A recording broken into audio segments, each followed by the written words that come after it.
Это вечерние новости. В студии Анастасия Кобызева. Здравствуйте. Смотрите сегодня. Завод Бинофарм начал производство вакцины от коронавируса. Выпускать будут до 1,5 миллиона доз лекарства. Найти новый дом. Проект «Приемная семья для пожилых граждан» реализуют в Якутии. Отборочные соревнования WorldSkills Россия продолжаются, несмотря на пандемию. В какой компетенции сегодня соревновались молодые профессионалы?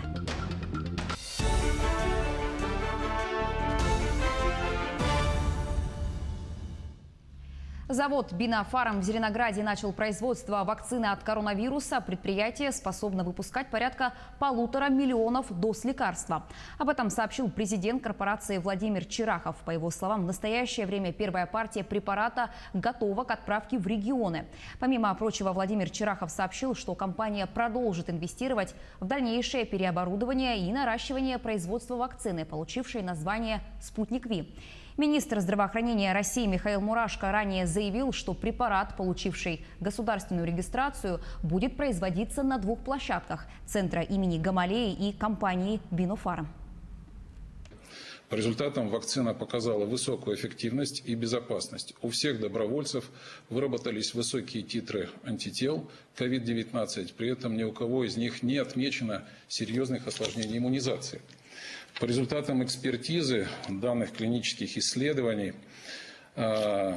эксперты Министерства здравоохранения выдали заключение, и сегодня принято решение о государственной регистрации вакцины для профилактики новой коронавирусной инфекции, разработанной Центром имени Гамалеи Минздрава России. Это одна из первых зарегистрированных вакцин в мире, подтвердивших свою эффективность и безопасность. Вакцина зарегистрирована на условиях в соответствии с принятым правительством Российской Федерации порядком доступа на рынок для препаратов, предназначенных для профилактики COVID-19. Мы уже докладывали, что ряд лекарственных препаратов ранее были выпущены для лечения, сегодня эффективно используются в медицинских организациях. Разработчики вакцины подготовили документы на проведение дальнейших клинических исследований с участием нескольких тысяч человек. Для оперативного наблюдения за состоянием здоровья вакцинированных и контроля эффективности и безопасности Минздрав России создает единый цифровой контур, позволяющий отслеживать безопасность и качество препарата на всех этапах жизненного цикла. Да, спасибо. Вы сказали, что это одна из первых зарегистрированных. А где-то в мире уже зарегистрированы вакцины подобного рода? Есть разработки у китайских коллег, которые на стадии регистрации на условиях. Есть еще ряд других странах, но там еще идут клинические исследования. По сути дела, регистрационное удостоверение в полном формате выдается в России первым. Между тем, 56 новых случаев заболевания COVID-19 выявили в Якутии. Об этом сообщила заместитель руководителя регионального оперштаба Ольга Балабкина. Больше всего заболевших в столице региона 43 человека. Остальные случаи зарегистрированы в Мегино-Кангаласском, Мирнинском, Намском, Нерюнгринском, Сунтарском и Чурапчинском районах. За сутки лаборатории республики провели около 3000 исследований на коронавирус. На сегодня, говоря о текущей санитарно-эпидемиологической ситуации, необходимо обратить внимание, что последующие 2 недели для республики будут характерны достаточно высокий уровень мобильности населения. Как извне республики будут возвращаться люди, которые приехали с отпусков, так и внутри республики. Поэтому я бы хотела обратиться сегодня к жителям республики с позиции того, что приехав в районы или возвращаясь с отпусков, пожалуйста, обращайте особое внимание на соблюдение санитарных и эпидемиологических норм. На 2000 человек больше планируют привить от гриппа в осенний период алданские медики. Связано это с новыми штаммами гриппа, которые появятся на территории нашей страны. Когда поступит препарат в больницы района, в материале Руслана Павлова. Прививка не панацея, а залог здоровья и снижения рисков заболеть вирусом гриппа, который видоизменился и готов проверить на прочность населения. Эпидемический сезон гриппа будет развиваться в очень тяжелых условиях. Но, во-первых, на территорию нашей страны придут новые вирусы гриппа, от которых ранее население не прививалось. И, во-вторых, нынешний сезонный грипп будет развиваться в условиях продолжающейся нескончаемой пандемии новой коронавирусной инфекции, что может вызвать тяжелые случаи течения с осложнениями, с летальными исходами. За прошедший эпидсезон в Алданском районе против вируса гриппа привито 54% населения, в том числе дети. При этом простудными заболеваниями переболели 34% людей. В осенний сезон этого года планируется увеличить количество вакцинаций и довести уровень привитого населения до 60%. Значит, вакцина бесплатно поступит для детского населения и для лиц из группы риска. Это медицинские работники, педагоги, лица пожилые старше 65 лет, лица, страдающие хроническими заболеваниями легочной системы, сердечно-сосудистой, работники социальных учреждений. Ну а для работников промышленных предприятий руководители должны позаботиться и приобрести вакцину.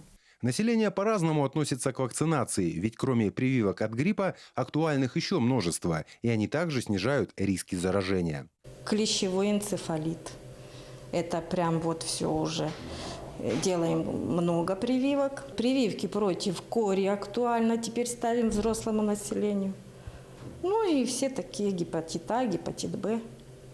Вакцина от гриппа поступит в медицинские учреждения в конце августа, и по рекомендации эпидемиологов прививку полезнее всего сделать в сентябре-октябре.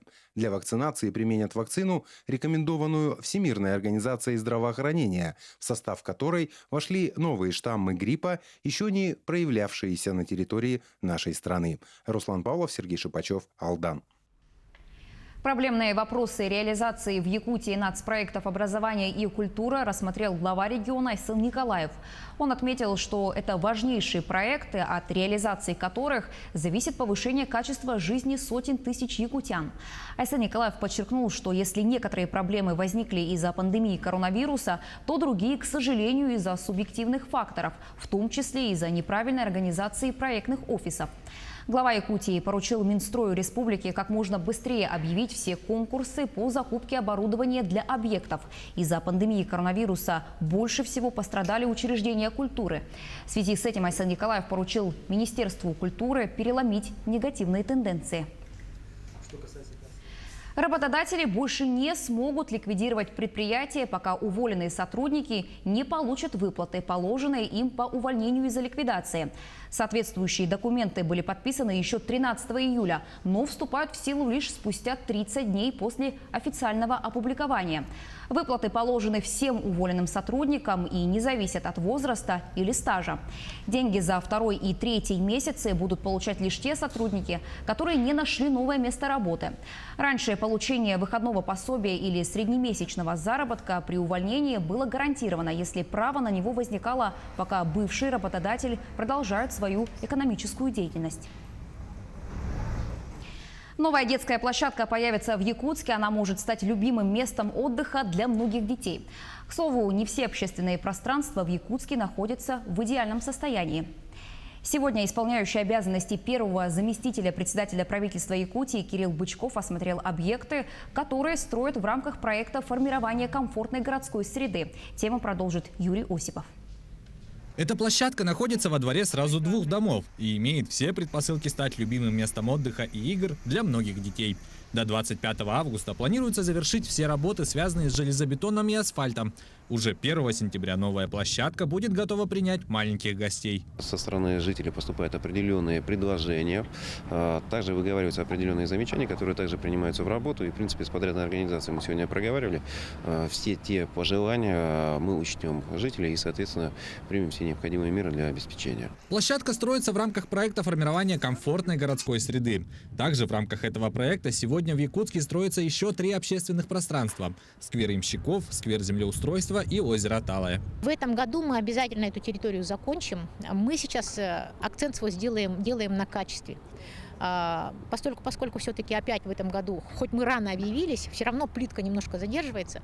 Поэтому я думаю, что все-таки жители уже подустали от этой стройки, но акцент на качестве, поэтому важно не говорить о том, какого мы откроем. Важно не открыть объект, а важно сдать хороший качественный объект, который в последующем город уже возьмет на содержание, и мы вместе будем иметь современные интересные общественные пространства. В список посещенных объектов вошли не только строящиеся, но и уже законченные общественные пространства. В первую очередь бульвар Учителя. Построенный буквально пару лет назад, сегодня он пришел в запустение.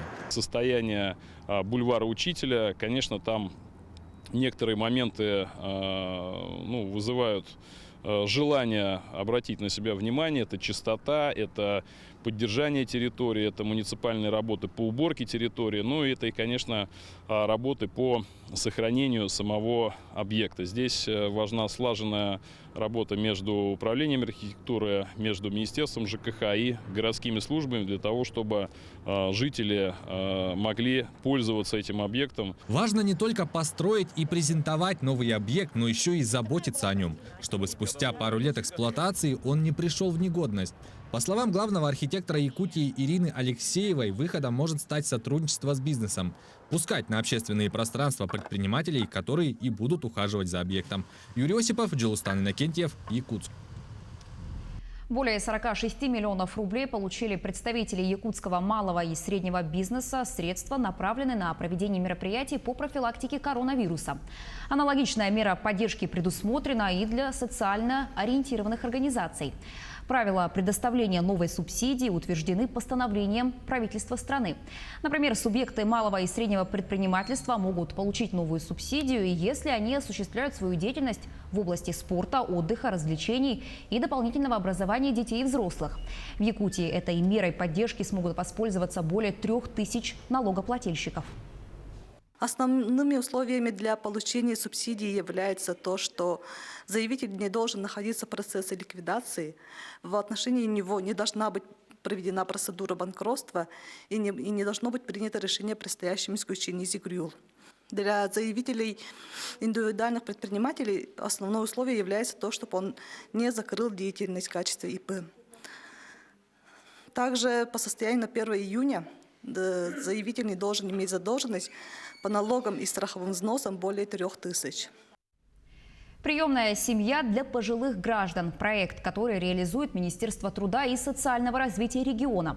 Он помогает пожилым и людям с ограниченными возможностями здоровья найти второй дом, где их примут как родных. Все подробности у нашего корреспондента Екатерины Павловой.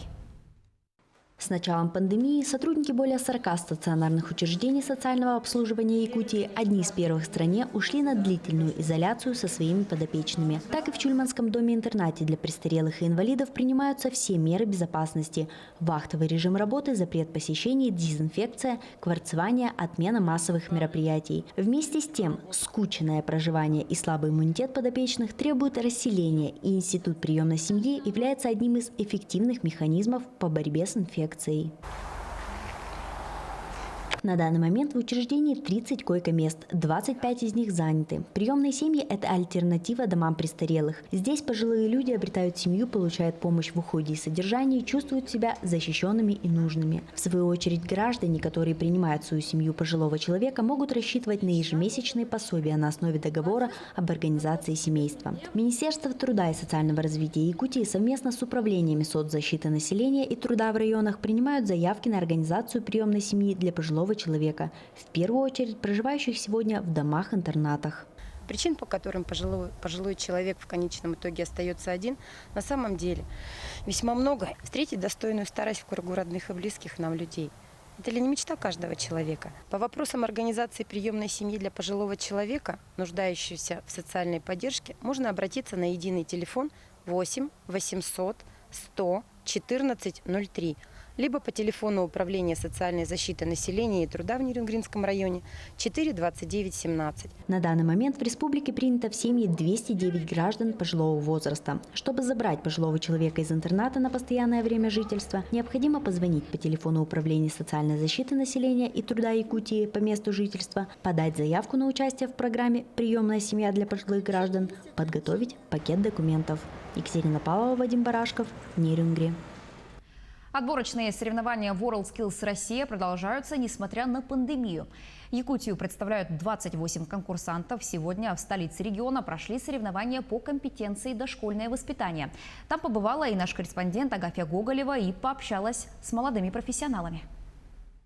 Во время работы участник находится в кабинете, оборудованном видеокамерами для прямой трансляции. За происходящим следят эксперты из разных точек России. Главным экспертом является Анфиса Залялова, директор Казанского педагогического колледжа «Республика Татарстан». Участник в основном готовился дистанционно. Были определенные трудности, так как необходимо было использовать оборудование. Например, интерактивную песочницу, интерактивные дисплеи, робототехнический набор, лего-оборудование и так далее. В возрастной категории профессионалы Якутию представила Валентина Пестерева, выпускница педагогического колледжа. Во время задания она провела организационно-мотивационную беседу с волонтерами, которые изображали детей, поиграли в дидактическую игру и затем закрепили все полученные знания в сюжетно-ролевой игре. Это движение уже 3-й год, да, и я вижу, что я очень выросла за это время, именно профессионально. В будущем мне, конечно, в профессии моей поможет. Так я иду работать воспитателем. И какие-то профессиональные навыки новые, что ли. Конкурсу движения WorldSkills дает большой толчок профессионального роста и возможность успешно трудоустроиться. Благодаря участию в данном движении Валентину пригласили работать воспитателем в детский сад «Алмазик» в город Мирный. Это сеть дошкольных образовательных учреждений акционерной компании «Алроса». Отметим, что на этой неделе в Якутске идут соревнования по компетенциям геодезия, ветеринария и преподавание музыки. Агафья Гоголева, Григорий Николаев, Якутск. Матч, богатый не только на результативные действия, но и рекорды, прошел в рамках первого раунда плей-офф Национальной хоккейной лиги. Тампа и Коламбус установили ряд рекордных показателей. В первую очередь отметим продолжительность встречи. Матч завершился победой Тампы со счетом 3-2 в пятом овертайме.